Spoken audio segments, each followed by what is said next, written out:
कधी आते आणि मला काढून देते शाळेत काढून देते.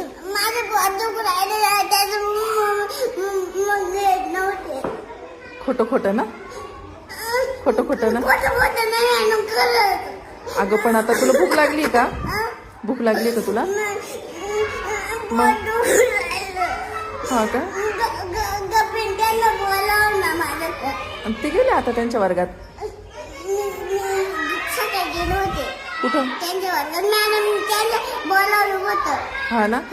आपण आपल्या वर्गात जाऊ बसायला. पोट दुखू राहिलं. खरं खरं का? खरंच मॅडम. अगं बाई आराध्या. माझ भाऊच्या नाही का? हो येणार आहे ना पाऊस. नाही मला पावसाची भ्या वाटते. बाबा गेले तर भ्या वाटते पावसाची. नाही आनंद. नाही येणार. आपण पावसाला सांगू आज येऊ नको. नाही आराध्याला भीती वाटते. मॅडम मग तू बसशील ना वर्गात आता?